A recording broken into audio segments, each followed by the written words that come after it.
Bueno, continuamos con la modalidad virtual del curso de Meteorología 2. En este caso tenemos previsto tratar el tema de tormentas, nubes de tormenta.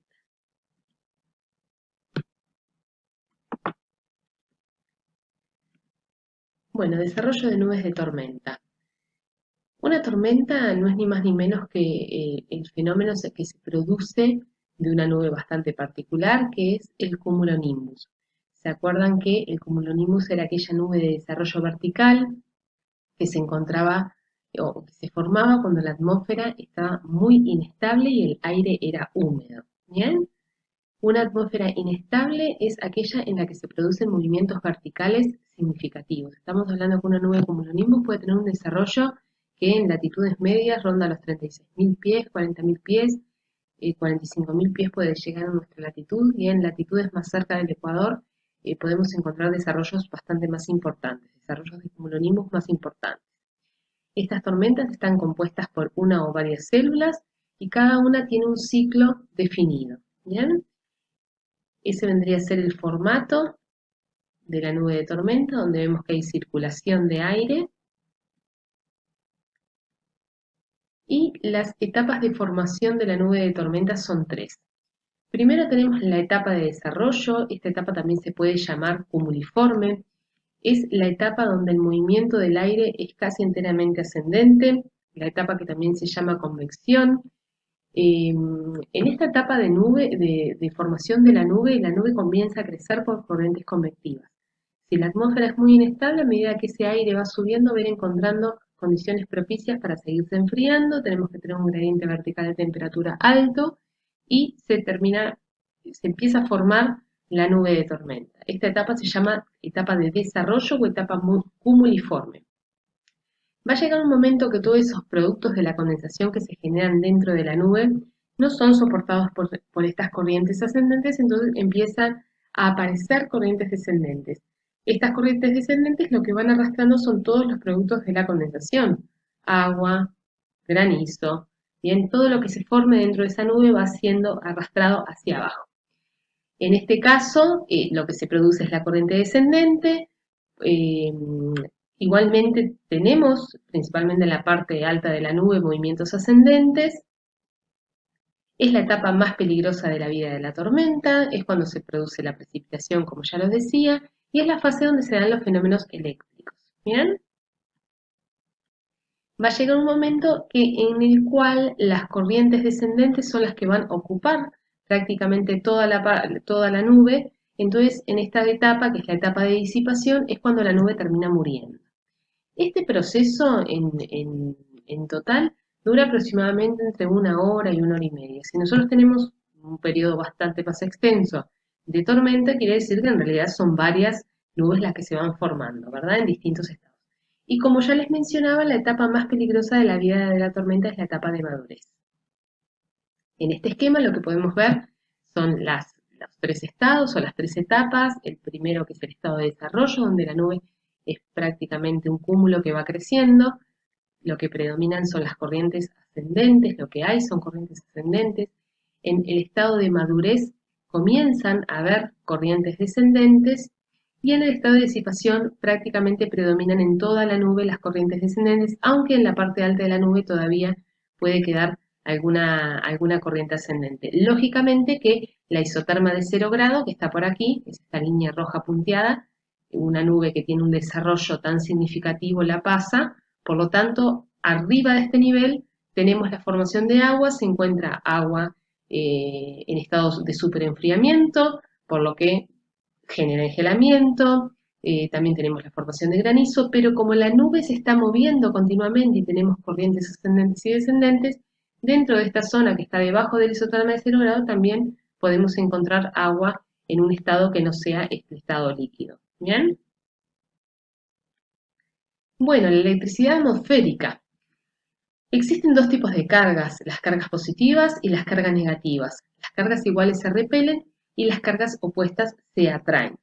Un cuerpo cargado eléctricamente lo que ejerce es una fuerza que se llama campo eléctrico. ¿Bien? En la atmósfera la carga es positiva y la de la superficie es negativa. O sea que ahí ya tenemos una diferencia de potencial. En el transcurso de una tormenta se van a generar cargas positivas en la parte alta de la nube, negativas en la parte baja de la nube, y debajo de esta parte baja pueden existir o existen frecuentemente también una zona de cargas positivas. Esto lo que hace es de que se den los fenómenos eléctricos. Estas diferencias de potenciales de carga generan los fenómenos eléctricos. ¿Bien? Bueno, ¿qué son los fenómenos eléctricos? Tenemos una diferencia de potencial que origina fuertes descargas eléctricas, esto ya lo mencioné, y estas descargas eléctricas se pueden dar entre los distintos puntos de la misma nube, entre nube y nube, y también entre una nube de cumulonimbus y la Tierra. Cuando nosotros hablamos del rayo, a lo que nos referimos es la enorme chispa o corriente eléctrica que va a circular entre una nube y la Tierra, entre nube y nube, y este rayo puede cruzar kilómetros de distancia. La aparición es momentánea. El relámpago es el efecto luminoso que produce la descarga eléctrica, ¿verdad? Entonces es un resplandor que es muy intenso y puede llegar a observarse a más de 150 kilómetros de distancia. Cuando nosotros hablamos del trueno, viene a ser la expansión del calentamiento del aire. Dice, cuando se produce la descarga, el aire cercano se calienta brusca e intensamente a lo largo de ese recorrido, de ese rayo, y este calentamiento del aire y luego su expansión dan lugar a ondas que se propagan como ondas sonoras. ¿Ah? Estas ondas sonoras se propagan a una velocidad de 300 metros por segundo aproximadamente, que es la velocidad del sonido.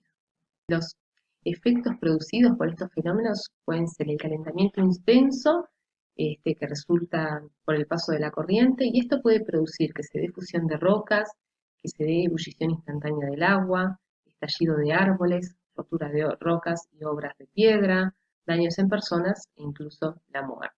Bien. Ahora, no obstante todos estos daños, cuando estamos dentro de una zona de tormenta eléctrica, las aeronaves en realidad no corren tanto peligro porque las descargas se propagan por el exterior del fuselaje, entonces quedan como ajenas a esta situación. Ahora, todo lo que es los fenómenos de enceguecimiento, de encandilamiento, eso sí, puede llegar a afectar a la tripulación, incluso los pueden llegar a hacer perder el control de la aeronave.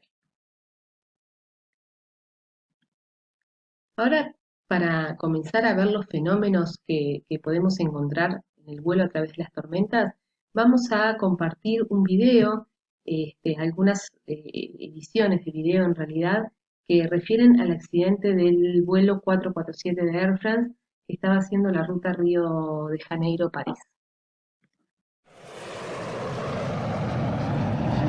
En las primeras horas del 1 de enero de 2009, el vuelo 447 de Air France, de Río de Janeiro a París, realizó su última transmisión por radio. Tras ella, se perdió todo contacto.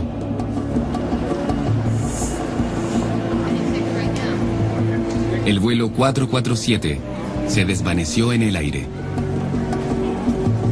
Vraiment, il faut prier et espérer. Pour l'instant, on n'en sait rien. On vous donnera au fur et à mesure de cet après-midi. Los expertos en aviación están perplejos. ¿Por qué un avión bien operado con una tripulación experimentada desaparece de repente? El avión extraviado es un moderno Airbus A330 que nunca ha sufrido la muerte de algún pasajero. 5 días después, los restos del avión son descubiertos flotando en el Atlántico. Los 228 pasajeros y la tripulación han muerto. Y nadie ha explicado completamente qué fue lo que pasó. Los fenómenos que se pueden presentar o que se presentan son el engelamiento, la turbulencia, el granizo, las descargas eléctricas. Nosotros engelamiento ya vimos en una de las clases anteriores y vimos los distintos tipos de nubes que podían llegar a generar engelamiento dependiendo la temperatura del isoterma de 0 grado. Como la nube de tormenta es una nube con un desarrollo muy significativo, ya vimos de que la isoterma de 0 grado se pasa y el engelamiento no es ni más ni menos que la formación de hielo sobre la estructura de la aeronave. Entonces, de haber agua en este estado particular, que era el estado de superenfriamiento, lo que se produce es el engelamiento. ¿Tá? Bueno, es un poco lo que dice esta presentación. Se ha visto que el engelamiento se produce tanto en nubes estratiformes como las de desarrollo vertical, y el engelamiento dentro de las nubes de desarrollo vertical es mucho más importante. ¿Por qué? Por una cuestión del tamaño de esta gota de precipitación, que tiene la peculiaridad de que está en un estado de superenfriamiento. Así que ahora lo que vamos a ver es una edición del video del Air France, del vuelo 447, donde justamente nombran y hacen referencia a este fenómeno. En el Centro de Investigación Atmosférica de Colorado, el meteorólogo John Williams intenta calcular las condiciones climáticas reales que el vuelo 447 enfrentó en su ruta. Para esto, crea un corte transversal que muestra la temperatura a diferentes altitudes. Lo que muestra, partiendo en la superficie y subiendo hasta la cumbre de la atmósfera, es que volaban en este nivel de aquí, y se puede ver que las temperaturas eran de unos 40 grados bajo cero en el momento y lugar del accidente. 40 grados Celsius bajo cero puede parecer extremadamente frío, pero de hecho es mucho más cálido que lo habitual a 10.500 metros, y para Williams, lo justo para un fenómeno muy inusual. Lo que descubrimos con este análisis es que es posible que hubiese agua líquida superenfriada a la altitud en la que iba el avión. Bueno, turbulencia es otro de los fenómenos que podemos encontrar dentro de la aeronave. Cuando atraviesa eventualmente una zona de Charlie Bravo. Este tipo de fenómeno de turbulencia varía sensiblemente. Hay capas donde es más ligera y otras donde es fuerte. La turbulencia más fuerte se encuentra dentro de lo que es la parte delantera de la nube, ¿verdad? Porque ustedes se acuerdan que la nube, cuando estaba en su estado de madurez, tenía muchas corrientes descendentes que se posicionaban del lado principalmente delantero de la nube, pero también habían corrientes ascendentes arriba. O sea que todos estos cambios bruscos de aire están haciendo de que, en el caso de que eventualmente una aeronave penetre esta zona, tenga movimientos muy significativos que incluso pueden generar el daño estructural. Ahora en otra edición del video vamos a ver un poco este fenómeno, entre otros. Había señales de tormenta eléctrica en esa área, con una gran parte sobre la ruta al momento en que el vuelo 447 iba pasando. A las 2:10 am, el vuelo 447 estaba próximo a una tormenta eléctrica del Atlántico de 400 kilómetros de ancho. Iré avanzando en intervalos de 30 minutos y podrán ver cómo el sistema de tormenta empieza a crecer. Este sistema tiene cientos de kilómetros de largo y quizás 100 kilómetros de ancho. Miren el tamaño de la expansión aquí. Durante el día, las nubes de tormenta habrían cubierto el horizonte elevándose desde el océano a unos 15.000 metros. Pero en las oscuras primeras horas de la mañana, los pilotos del vuelo 447 no logran verlas. Y en este caso, deben recurrir al radar climático del avión. Las ondas de radar se reflejan en las gotas de agua de las nubes, permitiendo a los pilotos tomar una ruta que rodee las tormentas peligrosas. De acuerdo a los informes oficiales, esa noche otros vuelos usaron la misma ruta que el vuelo 447. Pero todos estos pilotos vieron la tormenta acercarse y tomaron desvíos de hasta 114 kilómetros para evitarla, mientras que el vuelo 447 solo realizó un pequeño cambio de curso. Podemos ver que se habían desviado un poco de su plan de vuelo. Es posible que el vuelo 447 fuese engañado por una peculiaridad climática. Lo que vemos aquí es que había una pequeña tormenta entre ellos y el sistema tormentoso mayor. Y esta, al aproximarse, pudo haber impedido que el radar viese el sistema principal, el sistema de tormenta más peligroso que estaba detrás. Si Williams tiene razón, el radar del vuelo 447 fue bloqueado por una pequeña tormenta en su ruta. Sus ondas no logran traspasarla y detectar la verdadera amenaza que hay detrás, el sistema de tormenta de 400 kilómetros de extensión. Confirmando la teoría de Williams, esa noche otra tripulación informó que solo vieron el peligro y habían incrementado la sensibilidad al radar. Este es un paso importante en la investigación que cubre un vacío crítico en los informes oficiales. Es posible que, cuando el vuelo 447 vio el peligro en el radar, ya fuese demasiado tarde para esquivar. Bueno, el granizo es otro de los fenómenos que podemos encontrar dentro de la nube de tormenta, y este granizo presenta un gran peligro. Pueden romper los cristales, producir abulladuras en los bordes de ataque, en las cadenas de los motores, producir daños en los motores, incluso la detención total por la ingesta de granizo o pedrisco. Y nosotros habíamos visto un accidente de un avión de EasyJet. Acá lo que se muestra, ¿se acuerdan?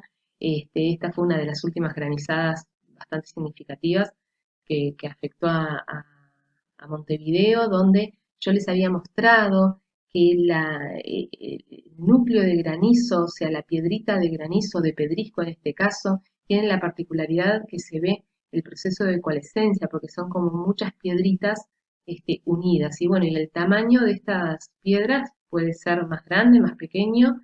Lo otro que tienen que tener en cuenta es de que a mayor velocidad, aquí actúa lo que es momentum, las fuerzas se suman, entonces tenemos una velocidad de la aeronave, una velocidad de la piedra que se viene moviendo a velocidades también muy significativas, eso genera un mayor impacto.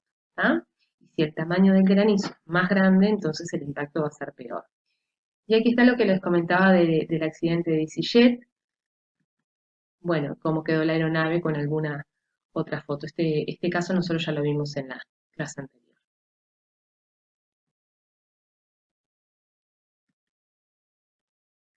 Bueno, descargas eléctricas, el rayo, esto ya lo estuvimos hablando. Si el avión está equipado con descargadores de estática, en realidad la caída del rayo no presenta mayores problemas eléctricos. Si la descarga es muy potente, ahí sí podríamos tener un daño en los equipos eléctricos y en las antenas. Así es que actúa la aeronave, o sea, en realidad todo lo que es la electricidad pasa por fuera de lo que sería el fuselaje.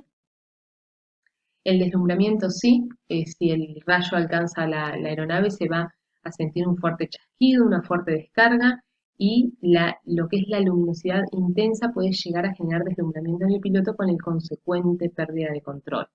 Lo que se recomienda es la utilización de lentes oscuros y configurar las luces de cabina al máximo, cosa que cuando tengamos eventualmente el efecto de deslumbramiento, este se vea minimizado.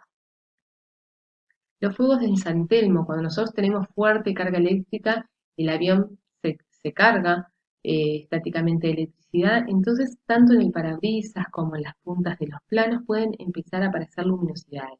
Estas luminosidades tienen un aspecto como que fueran de culebrilla, que se van moviendo, entonces no genera mayores inconvenientes más que la percepción y el impacto psicológico de ver estas luminosidades. ¿Ah? Bueno, el viento. Las tormentas producen fuertes vientos, estos vientos son racheados, o sea, presentan rachas, tienen cambios bruscos en dirección e intensidad y hacen muy peligrosos lo que son los despegues y los aterrizajes. Incluso 10 kilómetros delante del Charlie Bravo pueden haber efectos de este viento, 10, incluso un poquito más, capaz que 15 kilómetros podemos encontrar los efectos de estas rachas de viento, y este fenómeno se conoce como línea de primera ráfaga. ¿Tá? No es ni más ni menos que la nube. Aquí en este esquema lo que tenemos es el desarrollo. En este primer caso está la nube como uniforme, ¿verdad? Cuando la nube está creciendo. Por aquí esta línea punteada es isoterma de 0 grado. En la etapa de madurez hay corrientes ascendentes, pero también hay corrientes descendentes. Y la etapa de disipación eran pura y exclusivamente las corrientes descendentes. En esta etapa de madurez, cuando las corrientes ascendentes son fuertes, no solo que traen aire muy frío que viene prácticamente de zonas estratosféricas, sino de que este aire al bajar choca con la superficie y tiene un efecto de rebote. O sea, es una corriente muy fuerte que desciende y es como si nosotros abriéramos el grifo de la canilla y el agua al chocar nos salpica. Entonces, eso que choca contra la superficie, aquí lo señalo con el cursor, es aire que viene con mucha fuerza y al chocar se desorganiza, entonces genera variaciones en el viento en cortos periodos, tanto de distancia como de intensidad, ¿verdad? Variaciones muy fuertes de dirección y de intensidad. ¿Bien? Aquí en este otro esquema también lo vemos, tenemos la base del Charlie Bravo, la fuerte corriente descendente, y al chocar este aire se desorganiza y bueno, y ahí dependiendo en qué parte del vuelo yo esté, cómo me va a afectar. Si mi aeronave está por aquí, lo que tendré es una racha desde abajo y de atrás. Si está aquí, la racha va a ser de adelante. Si estoy pasando justo por debajo de la corriente descendente, la racha vendría a tenerla desde arriba. Y dependiendo la zona donde esté atravesando, cómo me va a afectar el viento. Eso es lo significativo, y si ustedes recordarán, en la clave METAR, por ejemplo, tiene la peculiaridad de que nos pone los fenómenos que se encuentran en las proximidades. Entonces, si un aeropuerto está cifrando Tango Sierra, Víctor Charlie Tango Sierra, que quiere decir que la tormenta está en las proximidades, por más de que la tormenta no esté en el aeropuerto, está en una zona de unos 12 kilómetros a la redonda. Entonces, estas rachas de viento asociada a la microrráfaga o al reventón descendente o expansivo nos pueden llegar a afectar. ¿tá? Y para ver este fenómeno, les traje una edición de un video de un accidente que hubo en el año 2018, el 31 de julio de 2018 en realidad. Fue un Aeroméxico, era un Embraer E190 que estaba decolando del aeropuerto de Durango. No hubo mayores inconvenientes, sobrevivieron todos después de que la aeronave está efectuando el decolaje, es que tiene el inconveniente y bueno, logran posicionar la aeronave a tierra y no hubieron mayores inconvenientes en las personas, ¿verdad? Sí, daños materiales significativos, así que lo compartimos. Bueno, hay un fenómeno de la madre naturaleza que es una microrráfaga, por la traducción literal. ¿Qué es esto? Para tratar de crear una imagen. Es una nube de tormenta enorme. En la parte central sufre un enfriamiento excesivo.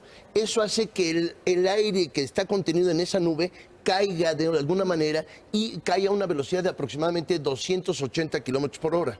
Eso es una ráfaga de huracán. Es una ráfaga, sí. Es un fenómeno que no es usual, no es común, sin embargo ha sido el causante de diferentes accidentes aéreos a través de la historia en todo el mundo. Y no se puede detectar, no hay manera que los radares lo detecten. No, los radares tienen la capacidad de detectar nubes de tormenta, inclusive pueden detectar un cambio intempestivo de la dirección e intensidad del viento, y esto te da una alarma audible el avión que te dice wind shear. En ese haces una maniobra evasiva para evitar esta zona. Entonces esto apareció de pronto. Es un fenómeno natural que no avisa. Ahora, y sucedió. Estaba lloviendo fuerte. Sí. ¿Debió haber despegado el avión en estas condiciones? A ver, yo les pregunto a ustedes y seguramente a toda la gente que nos da el favor de ver, ¿cuántas veces no hemos despegado con nevadas, con vientos, con tormenta, y los despegues se llevan a cabo con todo el protocolo y con toda la seguridad? Este es un fenómeno aislado que en conjunción con esa lluvia que hay se da, y precisamente el mal momento. Entonces, hasta ahora lo que se dice es, no falló el avión.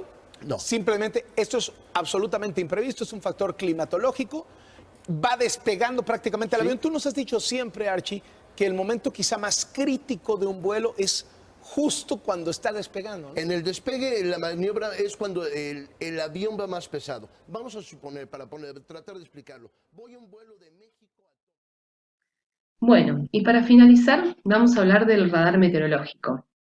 El radar meteorológico es un instrumento que cuando está el radar meteorológico a bordo nos estamos refiriendo que si tenemos la aeronave equipada con radar meteorológico, lo que nos permite es detectar la posición del núcleo activo de la tormenta.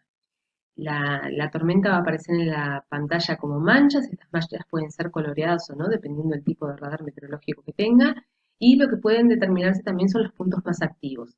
Lo que, en el caso de contar con radar meteorológico, tener que atravesar una zona, lo que se tiene que hacer es solicitar al controlador proporcionar rumbos como para evitar la zona de tormenta. ¿Bien? Aquí en esta imagen tenemos la representación gráfica de cómo sería, donde en esta primera de colores tenemos la zona más activa de la tormenta, entonces nos permite, acá hay una zona de tormenta más pequeña, entonces nos permite establecer canales por donde dirigirnos en un vuelo seguro. ¿Bien? Bueno, esto sería todo. Las líneas de comunicación para evacuar dudas están abiertas, así que seguimos en contacto y nos vemos en la próxima. Muchas gracias por su atención.